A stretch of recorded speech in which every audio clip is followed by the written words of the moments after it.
有的时候可能受一些委屈，然后回去我只是想跟他抱怨，他说 baby 2个方案，第一个解决，第二个姐妹模式抱怨。他可以让你选。然后我说我要姐妹模式，好赞哦然后我们一起在泡澡啊，然后他就说 fuck that bitch I'm gonna kill him I'm gonna kill her 好喜欢。然后说你跟他说我有枪，我是美国人。我就说我就笑出来，我就说 baby 也不用杀，没关系不要。我就觉得这件事情是很美好的，就是这个人能够听你抱怨，但他也不会一直在那边碎碎念，他还可以角色切换，这女生也还好吧，好笑哦。而且重点是，我觉得他给我一个很棒的观念是，我只是要你跟我一起，我没有要你真正帮我分析像 ChatGPT 一样帮我解决问题，我只是要一个情绪的抒发出口而已。欢迎光临小周末开趴，我是小米，我是佑荣，每周陪伴你们的好闺蜜又回来啦。今天我们的主题呢很有趣哦，你有没有看过一部片叫《爱的迫降》？废话。我们今天请到跳伞的女主角，跳伞的，我跟你讲，她不止从高空跳伞跳出一段恋情，然后一开始还会用 Google 翻译来谈恋爱。欢迎我们的追爱代表何美。嗨，大家好，我是何美。我跟 Cody 就是在关岛跳伞的时候认识的，但是在2019的时候，大概6年前，但是那时候我真的只是去主持爱玩客的旅游节目，我没有想过这个人我会跟他哇，你是工作的时候遇到呢？对，哇，而且他当时也在工作，我也在工作，所以我真的只是一个38，想说哇，这个人好帅哦，多扮演点节目效果，但是没想到这个人会变成我男朋友，好酷哦，就是偶像剧剧情啊。我觉得我们等一下可以好好来聊一下这一题。但在开始之前，我们想要请何美，因为我们节目惯例就是来宾要分享一个你上礼拜发生的有趣小故事。上礼拜我想想看哦，生气的也可以啊，开心的不开心的都可以。印象深刻的我很开心的事情是，这礼拜可以吗？可以也可以，因为我从上礼拜开始我就没有戴隐形眼镜，为了我下礼拜要去打雷射，哇，我终于要摆脱眼镜了。因为我每天起床的时候，其实我看不到另外一半的脸，对，这么近也看不到，这么近我看不到，像毕卡索的画一样，就很太抽象模糊，整个失焦的那个状态。艺术，我20几年来没有认真看过身边的人跟这个世界。我想到一个好像是因为我老公是一个很爱整我的人，然后我也近视800度，你知道我近视等一下，这是在通常是不会自己先笑，但是因为很好笑，是因为我刚刚讲了哦。就我近视很深，所以我早上起来他跟我讲话，我也看不清楚他的脸，因为我800度更深。然后我近视在雷射手术好了的隔几天，因为我看得到了，但他忘记我已经雷射手术。你知道他早上对我怎么样吗？他早上就很爱讲。完蛋，好尴尬，因为你已经看到。对，然后他一比，我说你干嘛比中指？他说靠背，你看得到。他忘记，他就是很无聊。他真的是也是很无聊很无聊。他就在我面前那边做鬼脸，他以为我看不到。然后后来我就看，我说我看得到，他说忘记了。好，没事，你可以继续。我小进去，你可以继续。所以我觉得最开心的就是我可以摆脱打雷射这件事情，就是我不用再戴隐形眼镜，不用，因为出国的时候旅游要戴眼镜，要戴隐形眼镜很麻烦。对，还有前阵子常常地震。大家第一个是要去开门，我要找眼镜，对，要不然要逃命的话，我没有眼镜，我真的看不清楚啊。对啊，怎么办？我也要去雷，所以我们这边就继续业配我们的远见，想不到吗？好，那我们要进入我们聊回来，好浪漫的，对，浪漫的，因为今天要聊的是异国恋，就何美跟 Cody 的故事。那你可不可以先简单分享一下你们的故事？刚刚有开场了嘛，就是你们怎么认识的？自从跳伞的时候，他会给你一个证书，然后在证书上面他会说你跳了多高，什么日期，然后你的名字。但在教练跳下来的时候，教练要给你那张证书的时候，他把他的 Instagram 写在右下角。哦，是还有这种东西？因为前提是他在飞机上的时候跟我拍了一张自拍照，然后我私讯他，我是第一个私讯他的人，没错，因为每次朋友聊起说，谁追谁的，然后他都会说何美追我的，因为他先私讯我，我只是跟他要飞机上的那一张自拍照，然后自从那个时候才开始有小小的聊天，然后之后才换 LINE 聊天。但是证书上是规定要放老师的，没有，这是他的一个商业手法。然后让大家追踪他，但是想说，如果你下次有台湾的朋友来的话，可以见我，然后说不定你还可以 tag 他这样子。对，所以你就是透过那个去要照片。对，一开始我真的对于外国人一点想法都没有，因为我可能比较刻板印象会觉得外国人都是爱玩，对，然后或者是可能比较随便，他们比较不会认真的对待你。但我的谈恋爱经验很少，但非常长。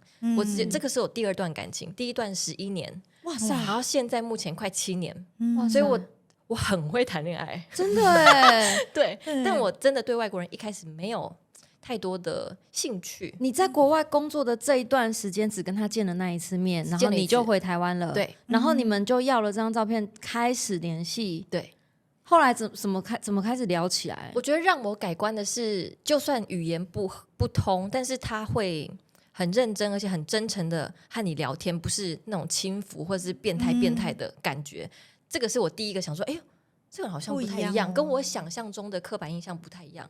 可是我以前的可能见解比较肤浅一点点，直到跟他聊天之后才发觉，哎，这个人其实蛮诚恳的，好像可以认识一下。你们聊了多久啊？大概2个月之后，我决定飞去找他，我决定去关岛找这个人。但是我那时候的想法是，我在线上聊的这个人，跟我见到他之后的感觉会不会是一样？我想确认这个关系。所以你们在聊的时候就有一点点那种火花，小小的。哎呦，我自己有觉得想说，这个人好像蛮可爱，好像蛮喜欢我的。然后跟他那时候一直说，我没有去过台湾呢，我想去看看，暗示你。对，但是我心想说，人家也是小明星，你如果来台湾，我不喜欢你，被拍到要赶走也很难，然后要被看到的话，我就觉得也尴尬。所以我说，不然我去找你。哇，所以一飞去找他之后，我确认的见到面的这个感觉是，这个人好像真的跟线上聊天的时候感觉蛮好的，好像是真的是蛮诚恳的人。不是我身边的朋友说的那种，他可能是杀人魔，他把你锁在地下室，太夸张了吧？你一个人去要小心哦。可是正常来说，担心是合理的，对啊。而且毕竟我们真的只见过可能短短10分钟、20分钟吧，就跳个伞。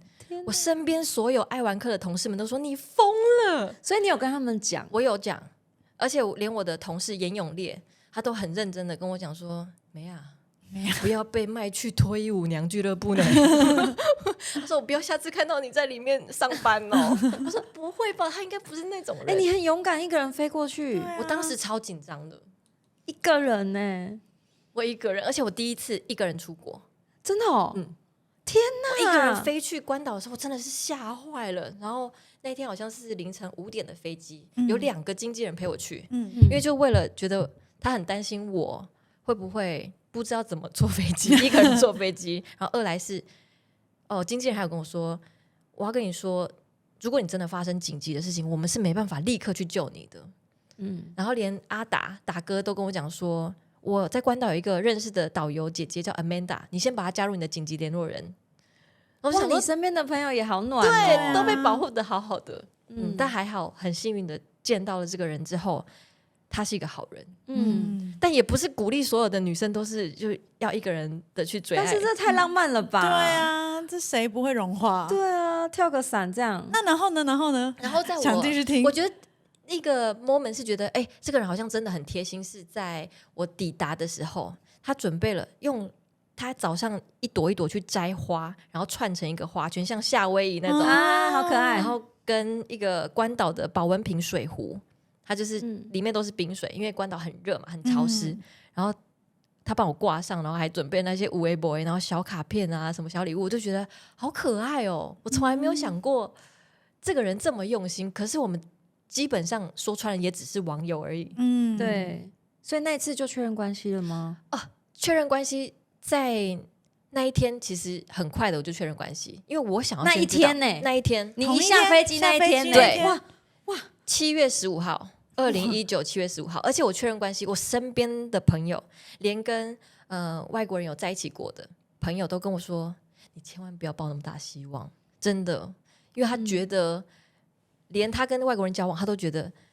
他们大多数可能只是 dating， 只是对，不会那么快到男女朋友这一段，对不对？但我就觉得可是我不想要在还没有确认关系就真正的投入感情。我算是一个蛮保守投资的人。然后我就跟他说，那我们现在的关系是什么？在吃完晚餐去海边散步的时候，都还没牵手就先问这句，都还没有。哇塞！然后他就说，如果你也喜欢我的话，那就是男女朋友。他真的不是一般的外国人，然后就想说，他打破很多刻板印象，对不对？以前我们看 Friends 没有这种剧情，我看的时候也没有，对啊，就是先滚一滚。然后后来我问他说，那我们的纪念日是什么时候？他就立刻拿起手机截图，然后说7月15号的11点59分，这样子我就永远不会忘记。我心想说，这个小举动蛮可爱的，真的就很有仪式感对啊，这个是我觉得在确认关系上面没有想象中的这么困难。但因为这个时间点来的算还蛮快，2个多月嘛，那你怎么判断出你觉得他是认真的？这个就要说到，我觉得他真的是一个很特别比我更认真的人。因为在交往2个月之后9月15号9月15号你还数学不错他跟我说我要飞来台湾见你的家人，我要见你爸妈。他主动提出的。然后我那时候想说，哈，才2个月，对啊，因为说真的，我还没有跟爸妈讲，一般不会那么快讲，因为就觉得，可是那你飞过去，你怎么跟父母讲？我没有讲哦，你没讲。然后一直到9月15号的时候，他说他想要来台湾1个月，然后跟我的所有的家人朋友见面。起初我不知道他的用意是什么，但是他先要了姐姐、爸爸妈妈、哥哥的 Facebook 跟 Instagram， 他想要去调查他们兴趣是什么，然后工作是什么，喜欢什么。他是中文，他看得懂吗？他看不懂中文，看照片，他就这样翻译一个个。像我姐姐是种西瓜的农夫，他就去看，然后说：“哦，姐姐有3个小孩，然后年纪大概都几岁。”他把每一个人都彻底调查之后，每一个人都带礼物飞过来。天哪！而且因为我姐姐是农夫嘛，Cody 就说：“有一个帽子是连的，可以连脖子都盖住那种连帽。”然后他就说：“但是只剩绿色的。”我有上网查说，如果在台湾送绿色的帽子，谁不会恨我？就是戴绿帽的意思。然后想说，这个人竟然做功课到这个程度，连传统的习俗他都知道。对啊，所以我觉得这一点也是蛮感动。是我觉得他真的很不可思议。他是什么稀有物种啊？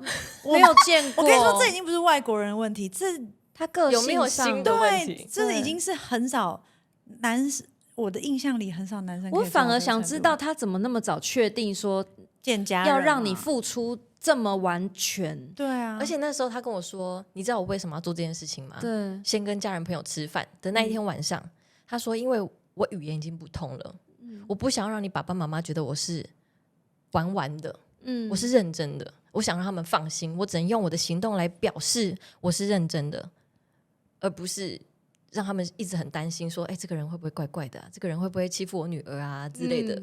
所以我觉得这一点第一步他就做对了。我想知道爸爸妈妈知道这件事情的反应是什么。我那个时候还在主持爱玩课，然后记得我回花莲出外景的时候，我先跟爸爸说，爸爸，我跟第一任男朋友11年分手了。你甚至连这个还没讲，还没因为我想不要也不会没事一直讲啦。但我下一句就是说，爸爸，我交新的男朋友了。然后爸爸可能在1分钟前才讲说，哦，你就搞你可以跳伞，我讲英文的就练凳那啦。然后我说，爸爸，我就是跟他在一起。爸爸说，我先出去抽烟，立刻抽。想不到吧？因为爸爸一开始他是一个非常保守的人，所以他对于自己可能也会没有办法有把握用英文跟这个男生我女儿的男朋友沟通。所以一开始我看到爸爸这个举动，我有点傻眼。对啊，想说他会不会不接受？对，因为我至少我不管别人怎么想，就是外界的声音，可是你是我最爱的家人，我当然在乎你的感受。如果你跟他相处不好，那我要怎么跟这个人相处下去？我当然觉得爸爸妈妈的意见是最重要的。对，然后一直到见面那一次，Cody 就开始有点小小融化他们。而且语言不通，到底他怎么办到的？融化的？我觉得真的是用行动表示。而且还有一点很好玩的是，就算语言不通，他还是可以跟大家玩得很开心，尤其是小朋友。怎么办到的？他们中文程度差不多，就是原来如此，你疯了吗？这种小小的，就是很简单的中文，好可爱。然后我每一则都把那个现实动态，就是他跟小朋友玩啊，或者跟家人相处的现实动态，存在我们2个的那个精选因为我觉得太可爱，我每次看都觉得怎么可能有人英文跟中文还可以沟通的这么好，这样对，因为他就是用模仿的，对，然后他很会阅读空气，很知道大家现在的感觉到底是什么。那我好奇，你爸抽完烟回来跟你讲什么？他说先不谈，然后他真的严肃的花很长时间接受，大概就那2个月哦，因为直到9月15号9月15号就得见面了。见面哦，没有见面那一天，我爸说他不会出现啊，所以这个是让我想说，哈，爸爸连出现都不愿意来，可是他那一天确实有工作哦。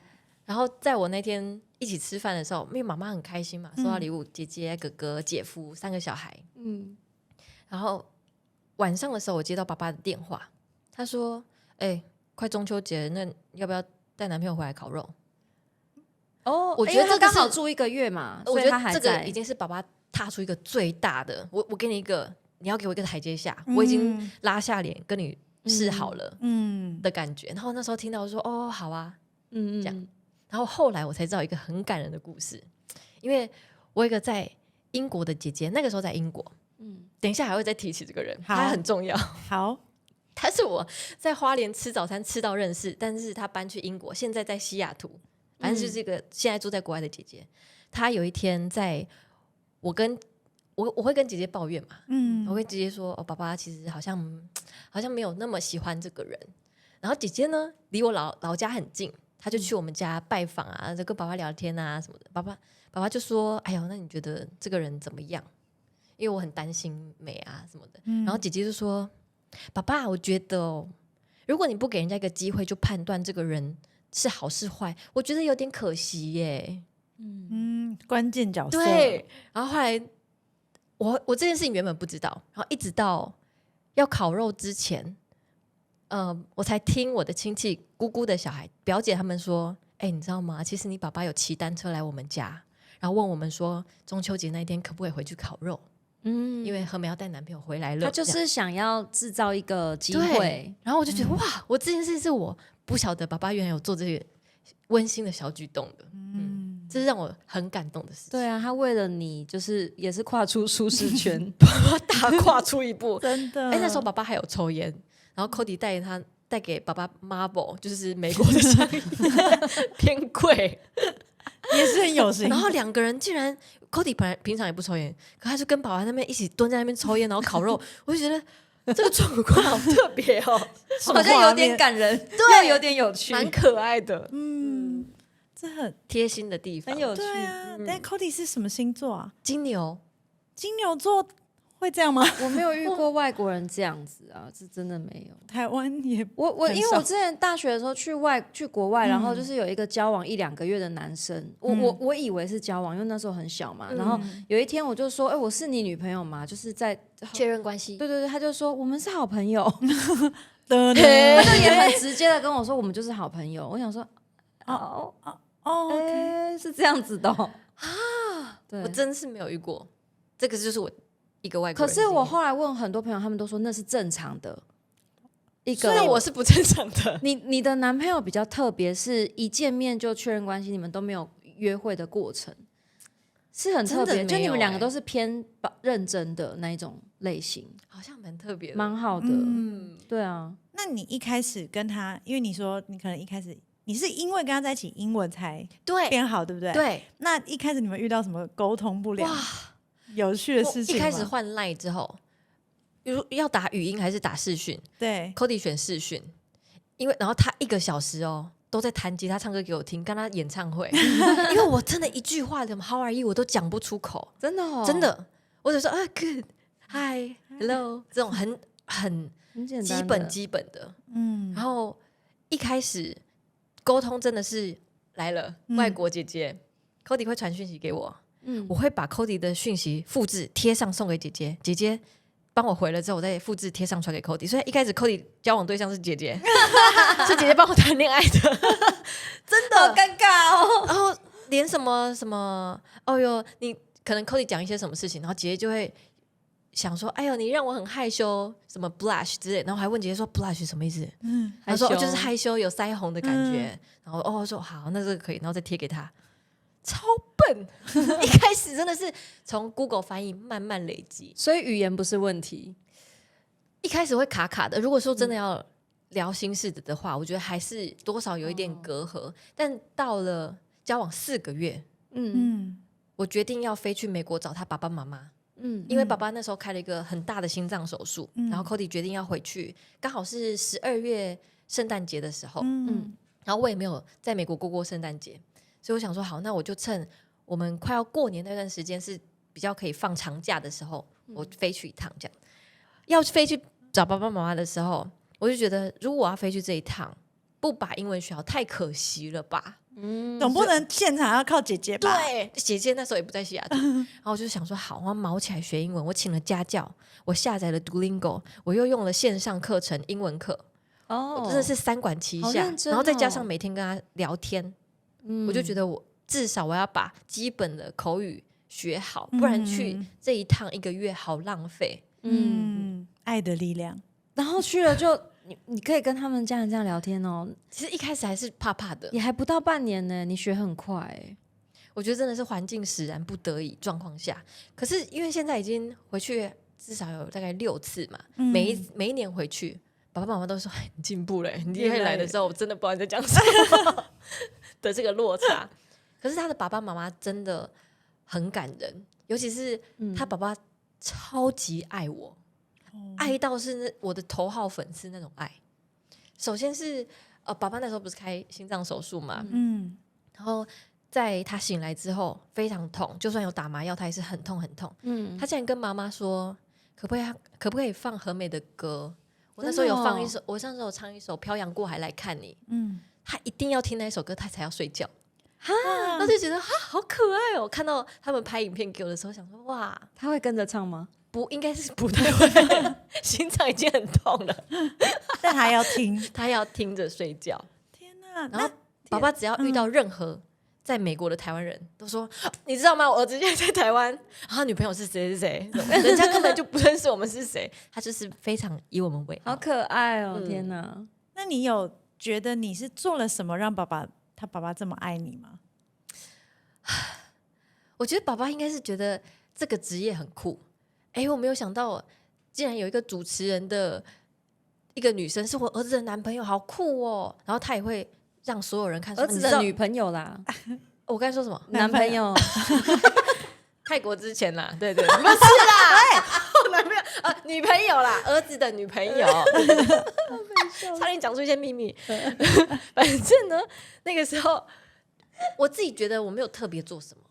但对于他来说可能这个世界很新鲜，他没有想说有一个人他竟然可能跟大家的感觉一样，竟然跳个伞会在一起耶。可是我觉得你也很用心耶，你就是去陪人家长辈，然后特地学英文这件事情，就是已经我觉得很有心。我觉得因为他也做了很多事情，所以相对的我好像也必须要付出一点点的小付出。那你最喜欢 Cody 的什么特质？说到做到哦，言而有信的男人。就像我们在2019认识，交往1年多，远距离关岛跟台湾，然后过了这1年之后刚好遇到疫情，在那期间我们就一直在讨论说如果有一天你搬来台湾的话， Cody 搬来台湾是不是可以的。然后他也没有让我做任何选择，因为他的评断点是我已经从西雅图飞了半颗地球到关岛，我远离我的家人跟我的朋友，但是你还有你的家人朋友跟事业在台湾，我不想要你放弃这一切，所以我移动就好，你不需要放弃你的事业跟家人朋友。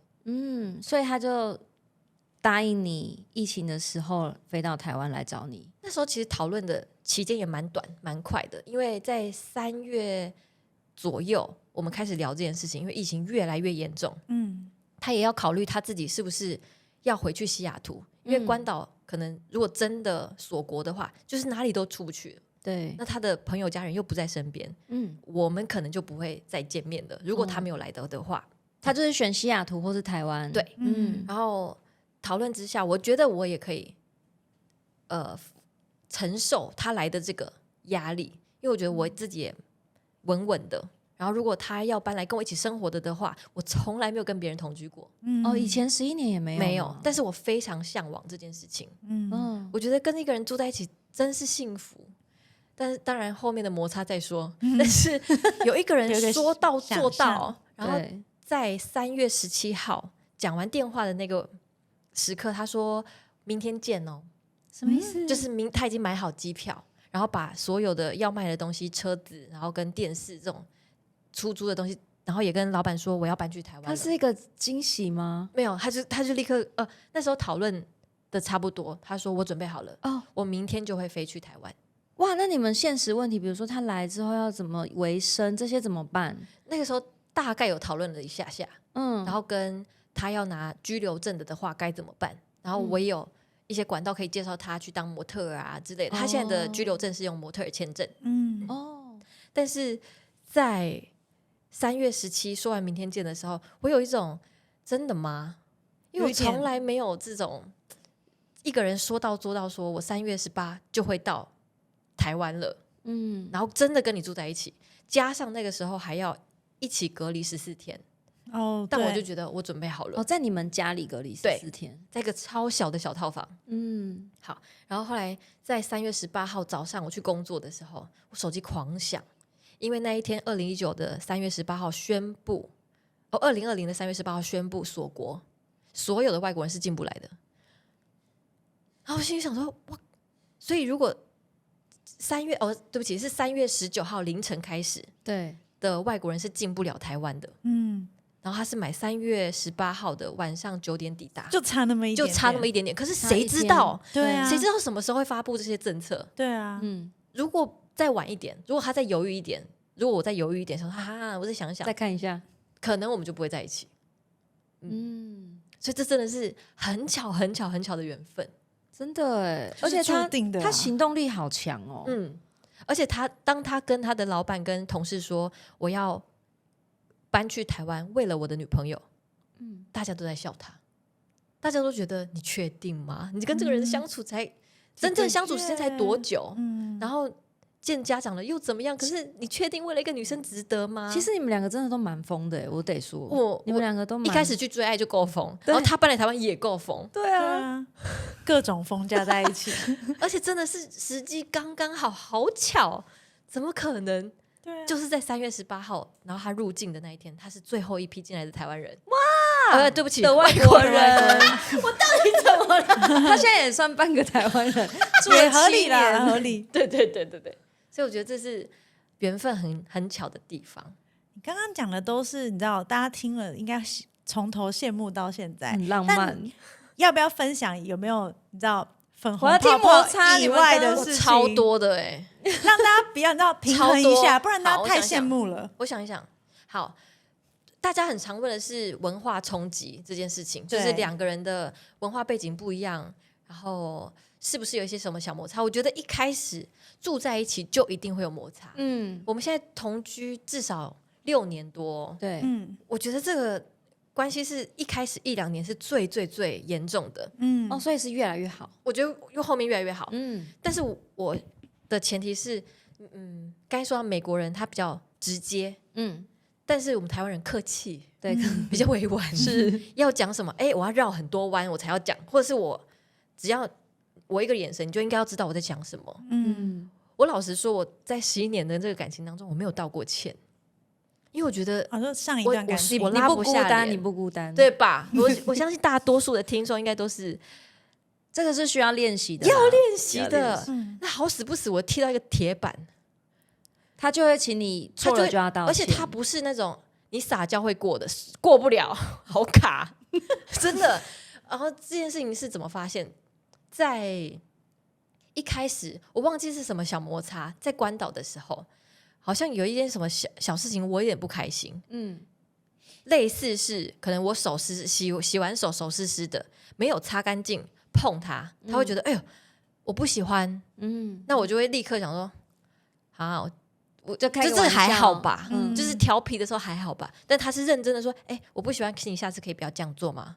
然后我就开始不讲话，因为觉得有点被泼冷水，有点不开心，对，有点被指责的感觉。可是要想那时候远距离。我如果因为这个不开心，我可能之后很多天就不开心了。那我都来了，我开心的我就要回来了。所以我就觉得好，我应该要，他觉得我应该要能够面对问题跟会道歉这件事情，就是人家批评你或是给你一些意见，你不要那么快生气。可是我一开始他有教你，他很会教，可能也是因为他是滑雪教练，都在教小朋友，他很会引导你怎么样面对你的问题。你刚刚是哪一句话让你不开心？那你的感觉是什么？他会一直问。可是一开始我很不习惯这个感觉，我会觉得你好烦，你就给我点空间会怎么样？可是我说不出口，我没有办法说你给我一点空间，所以一直等到他哔哔哔，我就觉得我就会我在不开心的时候我会先不说话，但是他有跟我说，如果你都不跟我说话的话，我不知道问题发生在哪里，而且我会紧张，我紧张又会更追问发生什么事情。他很了解他自己。到后来我们去他9月15号的时候就是在一起4个月而已，他说我去台湾的时候我们去伴侣咨商好不好？我一开始非常反弹，我有一个迷思，因为我觉得我没有生病，为什么我要去看心理医生的感觉。然后他说不是，因为我觉得在我们真正有冲突之前，先去找一个我们能够平衡跟沟通的方法是比较好的，不要等到问题堆成一大堆变成一滩烂泥的时候我们再来处理这件事情，会有点可惜。然后他说为什么我会这样想，是因为我有一个跳伞的同事，她是一位女同志，跟老婆结婚11年离婚了。然后这个女生说美真的是一个好女生，我们也只见那一次而已，但她说我觉得美是好女生，如果你是认真的，我建议你去做伴侣咨询。然后真的来台湾的时候，Cody就说我会付钱，但你可以帮我预约吗？而且超反对的，对啊，在大安区那边然后他就跟我说我觉得我们可以试试看。好，然后去了之后，我从一开始有点难接受，到咨询师会一直他会跟我确认，我可以用中文讲，他跟我确认说这是你的意思吗？然后再翻译英文给他听。然后可以说我希望他吵架的时候可以不要整个人 shut down， 就是不讲话，因为我世界只有他了。如果连他都不跟我说话，我在台湾该怎么办？也是为了他之后要搬来这边着想。然后咨询师就问 Cody 说那你需要什么？Cody 说给我一个可能摸肩膀的姿势，或者是直接跟我说我知道了，给我一点时间，我等一下会再把这件事情提起来。一个真的要做哦，因为 Cody 不是那种你可以糊弄过去的人。你答应他了，你要做到了。然后我吵架从可能我要冷战个12个小时到6个小时，到现在我可以缩短一点，可能30分钟5分钟，我会立刻说抱歉，我刚才不小心怎么的，我不是有意的。所以这段关系就是从一开始你们才在网络上，你们就发现有些摩擦，他就找你去諮商了。其实这时候还没有什么很大的状况吧，那个时候应该是2个月后在一起的时候，然后我频繁去找他，然后到有一些摩擦的时候，他才想说那我下次，因为2个月到4个月嘛，中间这段期间发生的事情，然后说那我4个月来台湾的时候我们去伴侣諮商。所以他是很不能忍受你的不讲话，人不讲话，冷暴力。但是你也不是那种会随便说那不爽我们就分手，你们2个都不会，从不。因为你上一任11年，感觉就不会随便说分手。可是我谈恋爱真的蛮鸡掰的。说看看，说看看。我真的觉得女生不要太好，就是不要总是顺着男生什么都好。我觉得，因为我不知道，我觉得女生都是要有一点，不管双方都要有一个自己的底线，不可以总是委曲求全，说100分都配合对方。当然有的时候大家互相退让一步，我觉得是可以的。可是我有时候吵架我也没有要输就算用英文我也是要赢为什么英文越来越好？因为吵架要赢。牡羊座真的是我的脾气来得很快，可是我去的也很快。那你们住在一起有遇到最大的困扰是像哪一类的问题很常会吵架？你们吵起来会怎样？会摔东西吗？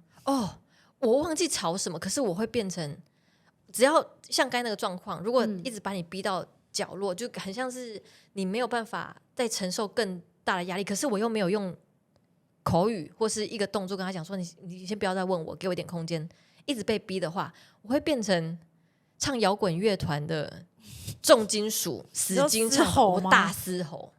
然后那个瞬间是我连自己是谁我都不知道，哦，就变身了。对，但是你那个状态是英文会非常好的状态，会，然后变身呢？对对对，然后不是美少女战士，是重金属摇滚乐团主唱，哇这种大嘶吼。可是那时候吵什么，其实说真的，我也忘记是什么很大的原因，都没有什么大问题。对，可是我不喜欢别人一直逼我。刚好你不喜欢被逼，他不喜欢安静，对，你们两个极端这样。然后我记得嘶吼过2-3次，然后那个时候住的地方比较小，但搬到更大一点的空间的时候，然后再加上可以口头跟他说：“你给我一点空间。”我想一想，因为一开始我不知道我为什么生气，我需要一点点时间，我可能写下来，然后我就打出来说刚刚他说的哪一句话，例如，他可能说 "You are silly"，但是意思是可能是开玩笑的，说你好可爱，好蠢哦。可是当下我可能会想说，是被攻击，就觉得我是笨蛋吗？对，语气不一样，可能是有一些小小的误会。但把这件事情提出来之后，他可能有他的立场，说，没有，我刚才在开玩笑。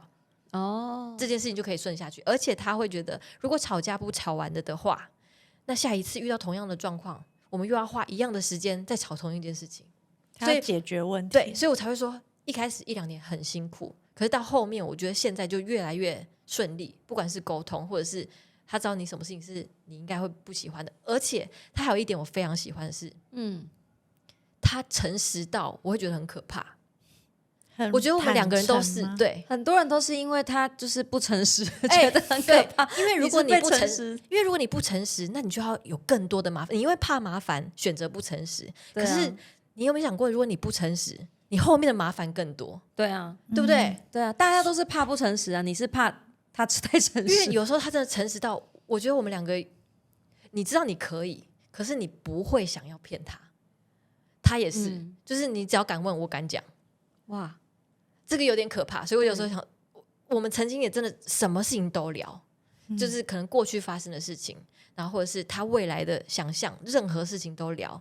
然后只要我们2个有点卡住，然后就会立刻再约线上咨询，咨商吗？咨商哦，可能1年会有1次之类的，可能就当做一个保养的感觉。可是可能咨商完结束之后，我们一起泡澡或什么，还会再继续聊。可是就不会是卡住了，对，就知道说那你的感觉是什么？那以后我们该怎么办比较好？我觉得外国人对諮商这件事情还是比较开放一点。我觉得这件事情是非常难得的，而且我真的在这段关系里面，我觉得我长大好多，我根本以前不会道歉然后我以前连可能怎么照顾自己，因为以前都是一个人嘛，就觉得我一个人可以。可是到2个人久了之后，就会觉得我现在偶尔一个人还有点不太习惯的感觉。那他真的改变你很多很多。因为你们刚开始是只有聊到交往嘛，那你们会不会聊更深说那什么时候要结婚啊？长辈会不会问这些？长辈不太敢真的哦。我觉得长辈好像都还好，可是我们也有聊过这件事情，好像真的是顺其自然因为我记得你有说过你很喜欢小孩，我们2个都很喜欢，尤其是他以前他以前做过不是宠物保姆，他是小孩的保姆。对，是宠物保姆是你家的，对，阿庞。对，他是当过保姆，所以他非常喜欢跟小孩玩，然后也是为什么这样子，他跟我的子女们玩的都非常开心。如果真的先有小孩了，我自己也不会觉得怎么样，他也不会觉得怎么样。就是没有结婚的话也没有关系。而且我觉得现在住在一起，我不晓得结婚之后会不会有什么改变。所以但是我觉得现在这个状态很好，所以我没有特别想说一定要在什么时候结婚。那长辈我就等被求啦，就这样啦。扣第准备好。记得他会看这一集吗？他应该看不懂。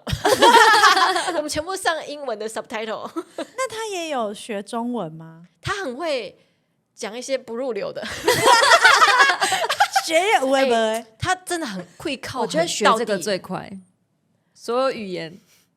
而且他会骂很长一段就有人可能开玩笑弄他可以骂5个字回去的那种。然后跟这样才不会被欺负。他自己回家的时候，他会跟那个司机讲说我们家地址多少，然后或者去 7-Eleven 买咖啡，他会说会员的电话号码，然后因为后面他不是会说什么要不要袋子，他就听不懂了，听不懂。他只会讲他该讲的。对，然后或者是他很会问说，请问厕所在哪里？然后人家就说只走左转之后再右转，但还是他听不懂，但是他会看手。他有想要在精进中文吗？他想，因为我觉得他住在台湾嘛，因为我觉得中文其实算难学，非常难。对啊，而且他那时候他在关岛的时候，他学的是日文，因为为了想说很多日本 customers 对都是日本人啊，然后中文啊、韩文很重要，他大概学一点。然后他长期在学日文，没想到后来交女朋友是台湾人，想不到要学的其实是中文，投资错了。对，所以他也想要上像线上的中文课程，或者是可以有当面的家教的话，也欢迎联络我。还是想跟你学不行吗？还是要专业老师比较好教？因为要有英文脑。我自己倾向于，我跟他都会想要倾向于找老师，是他知道外国人想什么，然后怎么样解释他会比较清楚。对啦，还是要有专业老师。怎么用中文那么难，真的很难，尤其是要写。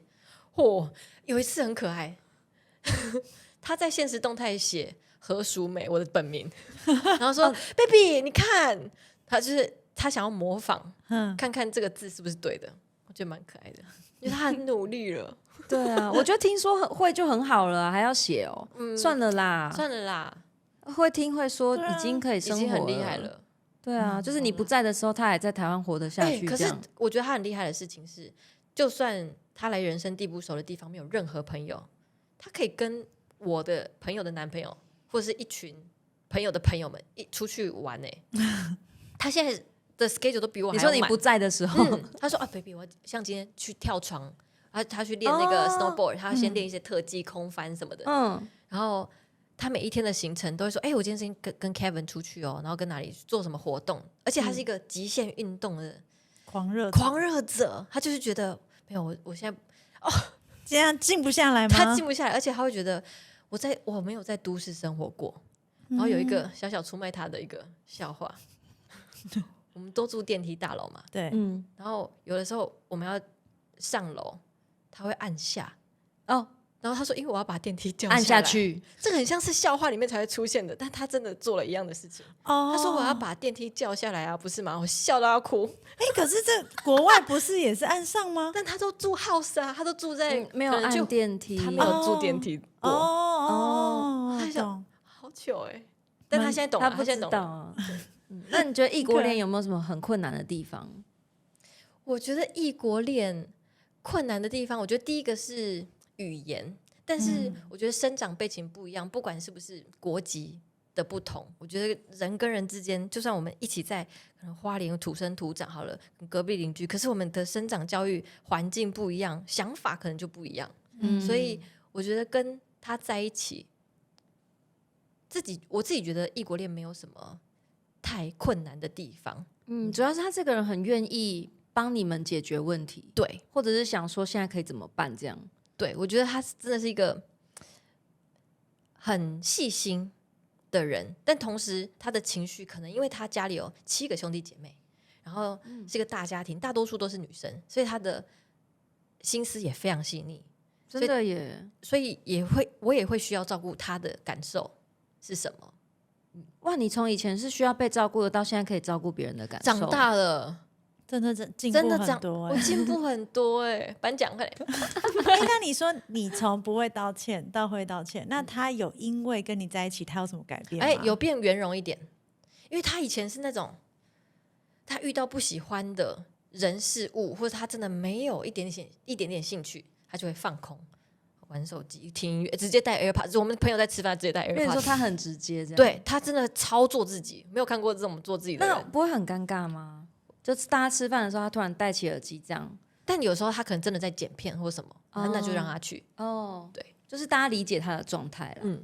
然后他有变圆融一点点，会变得比较不会让人家觉得好尴尬哦，他现在是不是不开心？怕难相处，他可能会先说不好意思，我先忙哦，我不是故意不加入这个局聊天，我先休息一下。以前是不告知，但起码现在会告知，而且他不知道，好像比较会臭兵，而且我觉得以前不会哦，偶尔要看他有没有兴趣。但是他很可爱的点是，他就算很会跟人家起冲突，但他心思也很细腻。他一跟人家起冲突他说我是对事，不是对你。然后立刻就会说 baby 我觉得我们应该要买个东西给人家道个歉，然后或者是在过年过节的时候，他就会有一些小举动，是像朋友来家里一起吃饭，他说我觉得每一个人都要有一个专属的小礼物。哇，他说因为这个是我们的，对，他说这个是我们的文化啊，然后我希望大家都可以感受到这个有爱的氛围。我就觉得哇，我小时候因为我不知道圣诞节，小时候跟我没关系，现在关系蛮近的，对，就是觉得这个是他贴心的地方。跟有的时候可能在我工作完外景回到家，然后那天可能是我们的周年，我打开家，他会把花挂在天花板，撒花瓣，然后点蜡烛，然后播我们的定情曲。等一下，平常就做到这样，他求婚真的怎么办所以我就觉得哇，那到底要我怎么期待？对不对？规格已经拉这么高了。但你们有聊过求婚这件事吗？就是他叫我不要问。那就不要问。这个我的直觉是他会准备，要不然是我准备。不是，因为不要问，有些人是准备不要问，我们就直接去这个公证结婚。我觉得他是一个浪漫的人，所以我觉得他一定会想要有一个什么。不要问，因为我还在想，我要想到一个让你永生难忘的。他不想要被你控制，他要自己想一个他满意的。而且我应该蛮好进入状况的。我不管，我觉得我心中的只要他好好说，我都会哭。他也是一个超级爱哭的人。你们两个都蛮感性。然后他只要生日，我手写卡片，他必哭。哇，我就觉得好有成就感。没有，不是，但你会手写？真的假的？你会手写卡片给你老公吗？不会。你要试看看他哭，看他会不会哭？不可能，不可能吗？还是你打他脚筋剁断，看他会不会哭？我可能揍他一拳比较会哭。不可能他是我此生认识最理性的人。还是 Cody 可以教他几招？好，需要对啊，我觉得每个人都应该要学一点柔软的部分。对啊，因为女生其实有时候要的不多，就是有心的问题，就是一个感觉问题，你又不用什么要做到什么。但他求婚很浪漫，皮革求婚，就他此生做过最浪漫的事。我觉得他已经把那个 pH 值，那什么值，血条用完了。对，反正 anyway 就是他已经把他的浪漫能量用完了，没了。我觉得差不多，在那一次完就没了。那自己好啦，不是重点不是我。我在请 Cody 教他几招，真的但他要先用英文跟他对话。你写卡片都写什么内容啊？还是他不管看到什么他都会哭？可是我写我自己也很感动，因为在一起怎么样要哭了？快要7年嘛，然后中间的经历过太多很辛苦的时候。你等一下，你太突然了。我今天还特地贴假睫毛我觉得困难的是一开始经历签证。你要好好在一个人身边都没办法的时候，然后那时候我就会常常发现实动态说，就请大家不要再因为小事情吵架，因为这件事情根本很浪费生命。然后你干嘛浪费这些你干嘛哭啊？我很像在看节目的，节目里面的人哭，我就会想说，真的很好哭然后会觉得好可惜，然后再加上我那时候。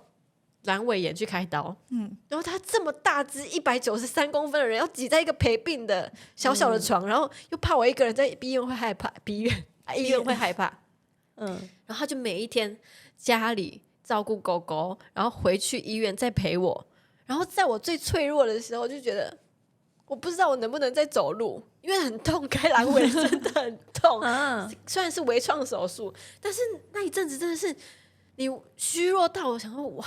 我以后还能好好走路吗？因为我连站起来都有点没办法。然后我就会跟他说怎么办？我是一个废物。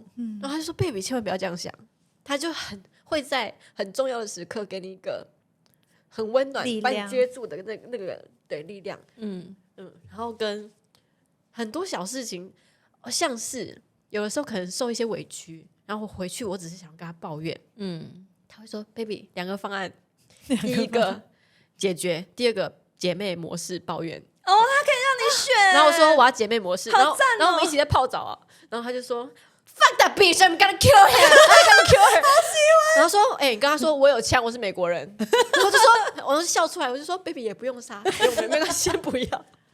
我就觉得这件事情是很美好的，就是这个人能够听你抱怨，但他也不会一直在那边碎念，他还可以角色切换，这女生也还好吧，好笑哦。而且重点是，我觉得他给我一个很棒的观念是，有的时候他讲出一些什么，或是我说一些什么抱怨的话，我只是要你跟我一起，我没有要你真正帮我分析，像 ChatGPT 一样帮我解决问题，我只是要一个情绪的抒发出口而已。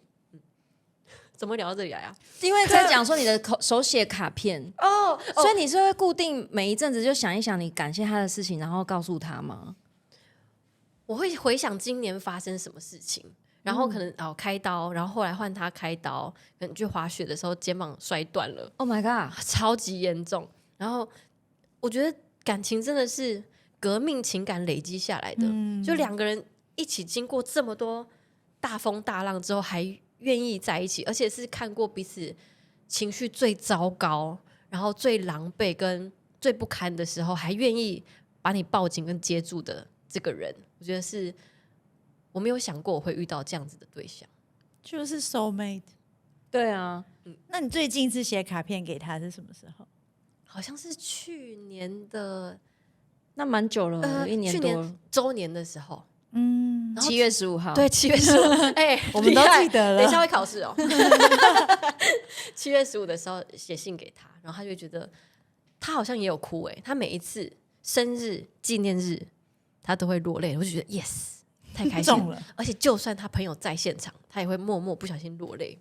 但是他是一个蛮爱面子的人，其实，所以如果要看他哭的话，可以来参加我们的那个纪念日的活动。没有开玩笑，就大家还想说真的有，大家都留言报名，大家把2026 7月15空下来。喂7月15，大家现在都知道。对，那观众应该也蛮多不少啦，可能会有一些异国恋正在进行中，或是向往异国恋的，你有没有什么经验谈想要跟他们分享，或是想对他们说的话？我觉得，因为我也收到非常多人有这样子的私讯，我觉得不管国籍怎么样，可是你要有一个雷达，是这个人是不是真诚的，然后跟你如果真的见到这个本人，如果你线上认识，可见到本人之后还是有喜欢确认这样子感觉是一样的话，我觉得可以试试看，然后不用太害怕受伤。因为也不一定是异国恋啦，就是对待感情这一块，对方是不是真诚的？对，我觉得这个很重要因为而且不管国籍怎么样，这个人愿不愿意跟你一起解决问题，跟一起生活，我觉得这件事情是蛮难得的。你真的要遇到一个，我觉得世界上没有对的人，绝对没有，只有那个愿不愿意跟你一起走下去，并且遇到事情的时候他不会逃避。就像小时候的我可能超级爱逃避，然后我觉得我不开心，我就是不开心，你要跟我道歉的，这个应该要改掉，会比较健康一点。小小建议送给大家。好，今天我们很开心可以邀请何妹分享很多，还给我还流泪啊，关我什么事啊？奇怪了，我们刚刚在干嘛？对，而且刚刚明明就聊个手写卡片，不是他刚刚就讲到说我们7年经历了很多，我受不了受不了，好因为就感觉真的很多，有感受到他的真辛苦诚了啦。我觉得，而且我觉得远距离的话更辛苦。我现在已经有一点没办法适应远距离，以前我都会觉得远距离还好啊，还有自己的空间，可是现在同居之后就觉得还是习惯这个人在身边。我要回家了，拜拜。你刚才去找他了。那他敢吃臭豆腐吗？太突然的问题，突然他第一次吃，然后被我朋友骗，他吃那种用蒸的，用中药炖很臭哇！他整个人吐出来，他真的吃了，然后吐出来的时候，他立刻去旁边 7 买 Airwaves 吃好多颗，因为味道太重。他隔天还在反胃想吐。你有吃过炸的吗？炸的可以，他说炸的没那么臭，可以，真的哦，可以，真的而且他是爱火锅的人。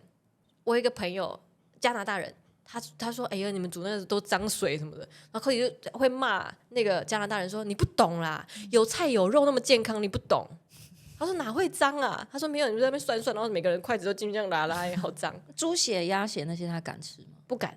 哦，内脏类是那个吗？也不太啊，不。Cody 吗？